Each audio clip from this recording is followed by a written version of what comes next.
Olá, vamos falar hoje sobre os desafios e implicações para a garantia da segurança alimentar e nutricional durante a pandemia. Meu nome é Luciane e a gente vai dar início a um momento onde eu espero contribuir um pouco para o conhecimento de vocês em relação a essa temática. Bem, sobre a segurança alimentar e nutricional, a gente tem alguns desafios e algumas implicações durante essa pandemia que a gente está vivendo. O que a gente pode trazer um pouco sobre a pandemia, né? Então, o surgimento da Covid no Brasil, ele explicitou ainda mais a enorme discrepância entre diferentes realidades sociais que coexistem no país. Então, reacendendo assim as discussões acerca da segurança alimentar e nutricional e também a semelhança do que vem acontecendo em outros países que enfrentam a mesma situação de pandemia.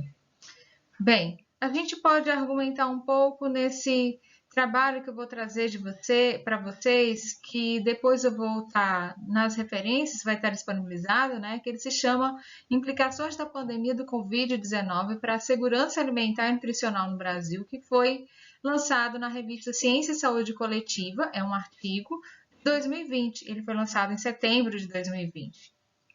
Bem, esse artigo ele relata um pouco sobre os riscos da segurança alimentar e nutricional, né, e a fome dos brasileiros que já vinham se apresentando desde 2016, então não é algo novo que a gente tem. A gente pode dizer que, sendo agora aprofundados pela emergência da epidemia de Covid-19, né, então passou a exigir uma compreensão dessa extensão e da magnitude dos problemas e articulação de medidas governamentais nas três esferas, né, que é a gestão federal, municipal e estadual, para que possa assegurar o acesso à alimentação adequada e saudável. Então, não é só uma alimentação adequada que a gente quer saudável, nutricionalmente falando, com vistas a reduzir os impactos negativos da doença na condição de alimentação, saúde, nutrição dos mais vulneráveis. Então, a gente vai tentar trazer aqui um pouquinho, né, um debate sobre essas medidas que estão sendo, né, e foram adotadas pelos governos e sociedade para promover a garantia da segurança alimentar e para impedir que essa insegurança, né, ela tenha uma expansão da fome avançando para uma crise social e sanitária que pode ser gerada por essa pandemia também. Bem, um pouco do histórico da fome no Brasil, né, a gente pode trazer que, após as décadas de declínio constante, né, a tendência da fome no mundo, que é refletido pela prevalência da desnutrição, foi revertida em 2015. Então, nos últimos 3 anos, as taxas permaneceram praticamente inalteradas em um nível ligeiramente baixo de 11%. No entanto, o número de pessoas atingidas pela fome ela vem aumentando. Então, o resultado, pouco mais de 821 milhões de pessoas no mundo, ou seja, 1 em cada 9 pessoas ainda passam fome no ano de 2018, últimos dados, né, últimas estimativas. E outros mais recentes registram que mais de 130 milhões de pessoas podem entrar nessa categoria até o final de 2020. Além disso, a pandemia ela pode levar cerca de 49 milhões de pessoas à extrema pobreza em 2020, que foi o que a gente comprovou. E aí, em 2021, esses dados já estão mais alarmantes, porque já estão próximos aos dados de 2020, ressaltando o imenso desafio de atingir a metade do Fome Zero até 2030. Então, olha aí, né? Observa-se ainda que a fome ela está aumentando em quase todas as sub-regiões, como a África, com prevalência de subnutrição, né? Atingindo prevalência de 22,8% na África, a subsaariana, né? Em menor grau na América Latina e no Sudeste Asiático em 2018, mas também 2 bilhões de pessoas, principalmente em países de baixa e média, baixo e médio desenvolvimento, também trouxeram, né? Também é um desafio para eles a questão dos alimentos seguros, nutritivos e suficientes. E esse acesso irregular também é um desafio para os países de alta renda, incluindo 8% da população na América do Norte e na Europa. Então, já no Brasil, a desnutrição ela alcançou até 5,2 milhões de brasileiros, se a gente trouxer um recorte do triênio de 2015 a 2017, e essa taxa de nascidos abaixo do peso se manteve em 8,4%. Então, a desnutrição, sobrepeso, a obesidade, ela está bem presente, né? Ela continua crescendo em todas as regiões, particularmente entre adolescentes e adultos, né? Em algumas delas, elas enfrentam uma epidemia que combina com a obesidade e a desnutrição também, né? Então, a gente pode ver aqui que, ao falar da fome oculta, né? A gente pode ver esses dados que eu acabei de falar. Então, a desnutrição, aí o sobrepeso e a obesidade continuam crescendo em todas as regiões, particularmente entre adolescentes e adultos, né? E a gente pode ver também que essas condições elas trazem sérias implicações para a saúde, o desenvolvimento físico e cognitivo, com efeitos diretos na qualidade de vida das pessoas, né? A anemia é um dos problemas nutricionais que representam riscos mais significativos para a saúde, particularmente quando ocorre durante a gravidez. E segundo esse relatório que eu estou trazendo para vocês, né, desse artigo aí que a gente pode trazer da FAO, da Uzeda, de Vasconcelos, né, 27,2% das mulheres em idade fértil no Brasil, de 14 a 49 anos, sofrem de anemia, né?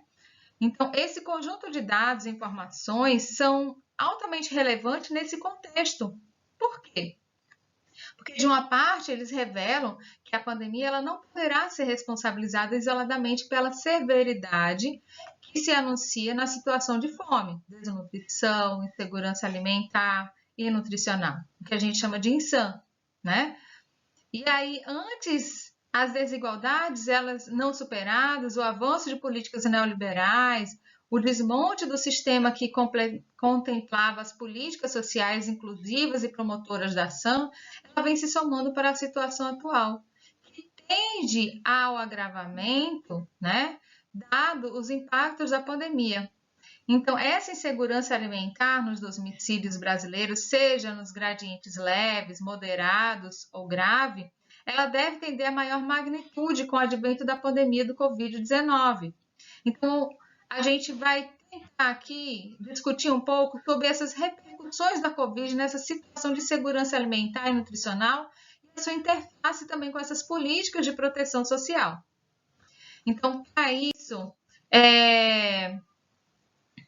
a gente vai tentar trazer, né, dentro dessas políticas de proteção social do Brasil, a gente vai poder observar que foram analisados vários documentos já, né, e vários decretos de leis de enfrentamento do Covid já foram colocados aí em discussão. Algumas ações foram voltadas para a geração de renda, de intervenção direcionadas à garantia da alimentação adequada, né? Então, a gente pode ver também alguns outros estudos que trazem essa conjuntura política de proteção social, mas todos afirmam veemente que a segurança alimentar e nutricional são possíveis, né, de ser combatidas com estratégias para enfrentamento da fome e trilhar um caminho da ação no Brasil. Então, o desmonte dessas políticas de proteção social no Brasil, ao longo das últimas décadas, né, diversas políticas públicas, elas foram criadas para a saída do Brasil do mapa da fome, né?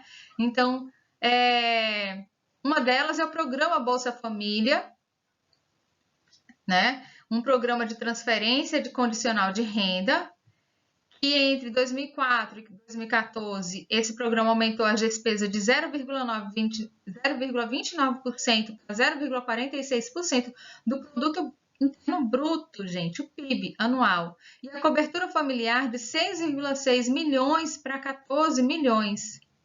Então, estima-se, né, que o componente de transferência de renda adotado pelo programa tenha sido responsável por 25% de redução da pobreza extrema e por quase 15% da redução da pobreza desde 2004. Então, seu efeito de distribuição poderia explicar entre 1% e 1,5% da redução anual do coeficiente de Gini no país. Então, a prevalência da subnutrição ela também reduziu de 11,9% no período de 1999 a 2001 para menos de 2,5% nesse período, né? Mesmo não tendo a mesma cobertura do Bolsa Família, foram relevantes para promover a redução também da pobreza, da fome e da insegurança alimentar e nutricional no Brasil. Mas essas políticas sociais com impacto na renda, na pobreza e na ação dos brasileiros perderam força desde 2016. Com o quê?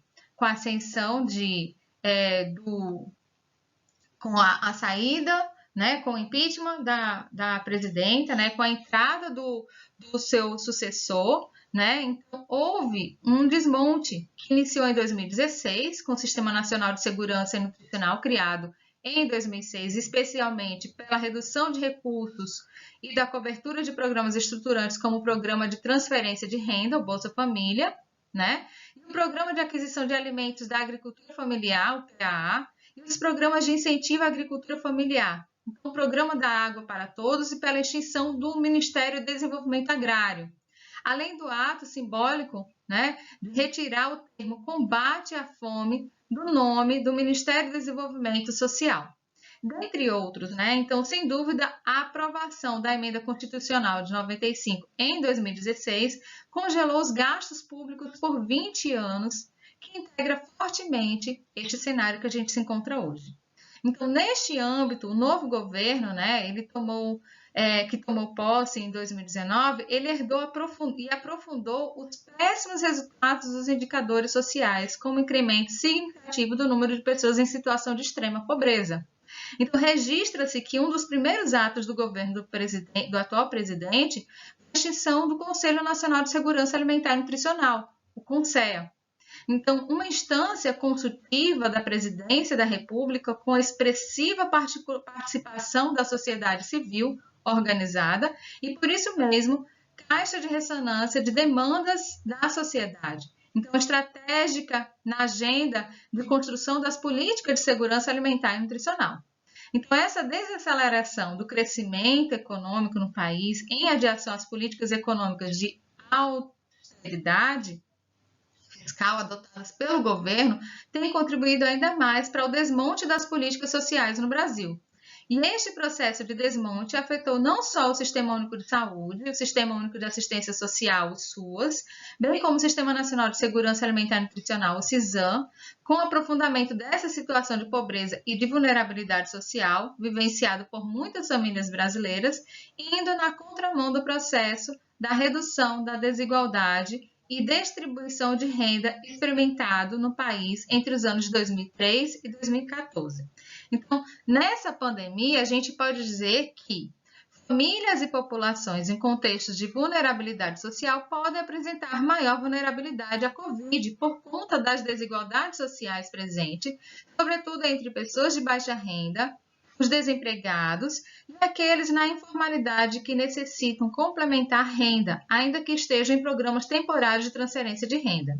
E tais condições de vulnerabilidade, elas podem ser mais danosas nas comunidades formadas por famílias que vivem em um único cômodo doméstico e com compartilhamento de materiais de higiene pessoal, que gera-se, portanto, a necessidade de superar os desafios em torno das medidas efetivas, para a redução da incidência do Covid-19. A redução, então, a redução do poder de compra dessas famílias e alta nos preços dos alimentos nos últimos anos, eles foram os principais fatores que levaram a retratações importantes no consumo alimentar, particularmente de alimentos nutricionalmente mais saudáveis. E tudo isso em meio ambiente alimentares agressivos, repleto de alimentos ultraprocessados, então de fácil acesso, baixo custo, agravando assim a situação de insegurança alimentar e nutricional entre os mais vulneráveis. Então, nesse contexto, ressalta-se que o desmonte das políticas públicas e do CONSEA expõe na pandemia do Covid-19 a omissão do Estado na redução de desigualdades e no enfrentamento da insegurança alimentar e nutricional no Brasil. E pode deixar as pessoas, famílias, já expostas a privações familiares, mais vulneráveis à fome antes do início desse cenário epidemiológico. O que dizer sobre as dimensões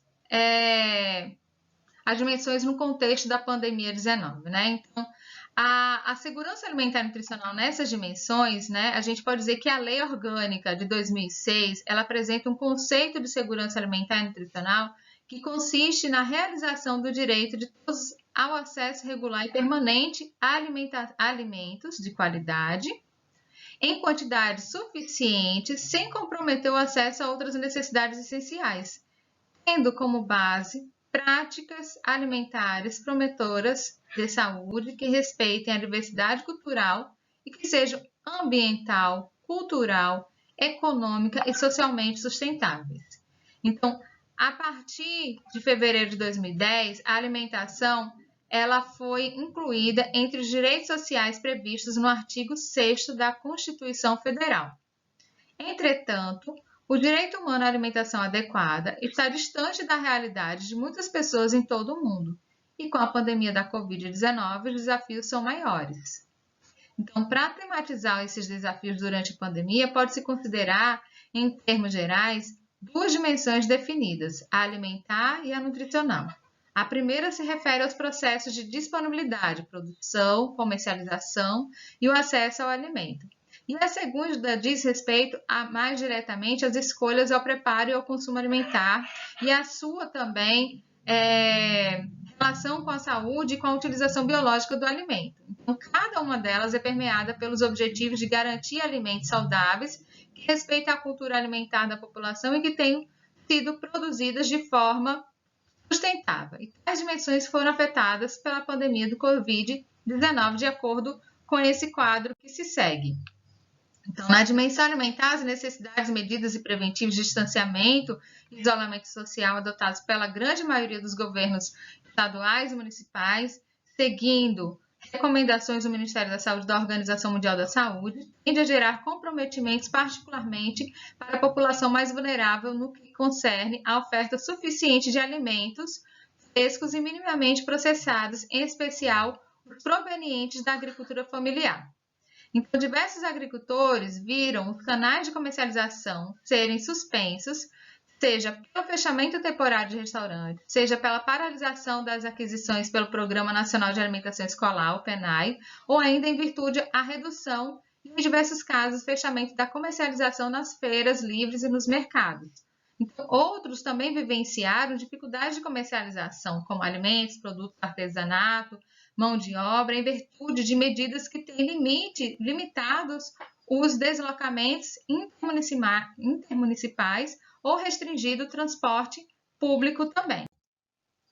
Bem, As consequências da INSAM incluem direta ou indiretamente alguns fatores. Então, efeitos negativos sobre a saúde e a qualidade de vida, a situação agrava, né, quando são considerados grupos sociais que ainda não experimentaram um processo de inclusão mais sólido na sociedade para serem alcançados como políticas públicas, tais como remanescentes de quilombolas, populações indígenas, comunidades tradicionais como povos de terreiro, fundo de pastos, quebradeiras de coco, marisqueiras, pescadores artesanais e população em situação de rua, entre tantos outros povos e grupos que conformam a sociedade brasileira. Então, cabe ainda considerar os idosos com dificuldade de acesso físico aos pontos de venda de alimentos, seja em suas casas ou institucionalizados.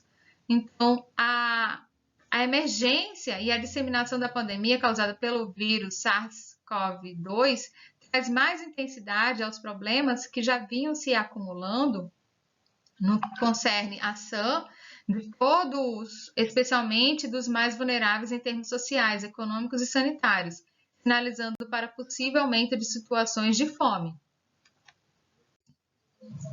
Então, algumas estratégias para aplicar a fome e trilhar o caminho da segurança alimentar e nutricional são as situações de emergência que exigem respostas rápidas, considerando as diferentes dimensões da ação, as iniciativas e as políticas para sua garantia, que devem conter ações articuladas que contemplem a um só tempo tanto o seu componente alimentar, disponibilidade, produção, comercialização e acesso aos alimentos, como nutricional, relacionados às práticas alimentares e utilização biológica dos alimentos, de forma a corrigir os desvios urgentes e definir um futuro maior da segurança alimentar e nutricional também. Bem, além disso daí, a gente pode também trazer aqui, enquanto ainda há muito a ser conhecido sobre o Covid, a influência dessa pandemia na ação exigirá um poder público, uma iniciativa privada e da população das ações alinhadas para o enfrentamento da situação sem desconsiderar a insegurança alimentar nas suas várias dimensões. Então, nessa perspectiva, recomendações são apresentadas. Então, os problemas nutricionais crônicos no Brasil, né? Ele não se discute, a gente não pode discutir, né, que os problemas nutricionais eles só serão superados de forma definitiva com medidas estruturais que reorganize o sistema alimentar de forma a torná-los saudáveis, sustentáveis, estimuladores da produção, geradores de emprego, alavancadores de desenvolvimento, mas ainda há um quadro real acirrado pela crise sanitária e pelas medidas de distanciamento social que vêm sendo aplicados no Brasil, resultantes de impactos econômicos profundos nas condições de renda e emprego. Então, os brasileiros eles podem morrer por falta do que comer. Assim, ao deselar essa situação, urge a necessidade de saídas que coloquem a vida e a dignidade humana no centro das decisões de políticas públicas, salvaguardando os direitos humanos, no caso do direito humano à alimentação adequada e nutricional. Significa garantir que todas as pessoas, especialmente as mais vulneráveis, tenham acesso a alimentos adequados e saudáveis para poder atender ao clamor de que fiquem em casa. Então, esse desafio nesse momento é assegurar diferentes mecanismos que contribuam para garantir o direito humano à alimentação adequada, potencializando diferentes estratégias de abastecimento alimentar. E, nesse contexto, o fortalecimento do PAA, notadamente as modalidades de compra direta e de compra com doação simultânea e a continuidade da operacionalização do PNAE, ajustado às demandas sanitárias de proteção social extraordinárias, como a distribuição da agricultura familiar, obviamente adaptados aos cuidados sanitários necessários para reduzir o risco de disseminação do SARS-CoV-2, que são de suma importância como estratégia pontual para mitigar a fome de diversos grupos vulneráveis no Brasil.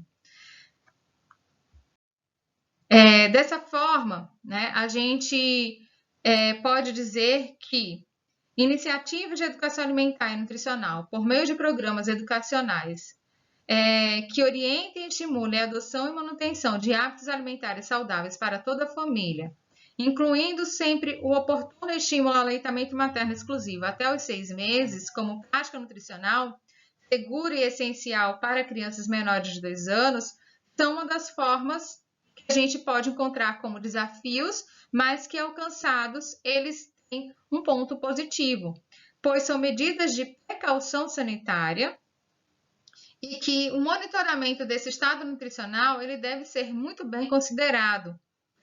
E por fim, né, a gente pode dizer que o fortalecimento do sistema de vigilância e de monitoramento da disseminação do vírus, com vista a se definirem estratégias alinhadas para o enfrentamento da Covid-19, é de fundamental importância, né? Não podemos negar que a vacina ela está aí, é importante a vacina para todos, é importante que todos tenham acesso à vacina também, é importante que todos os estados, mesmo diante das suas dificuldades geográficas, como os estados do norte, tenham direito a esse acesso, e é importante colocar aqui também que a vacina, o distanciamento social, a comida, o direito à saúde, o direito à educação são fundamentais para que esse vírus não venha a aprofundar mais a crise que a gente se encontra socialmente nesse país.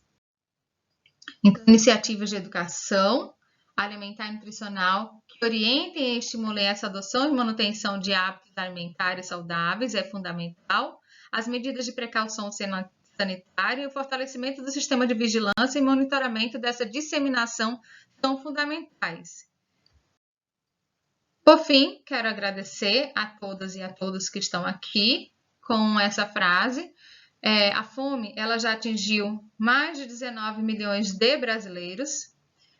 E trazendo uma fala de José de Castro, tão atual quanto o seu tempo, metade da humanidade não come e a outra metade não dorme, com medo do que não come.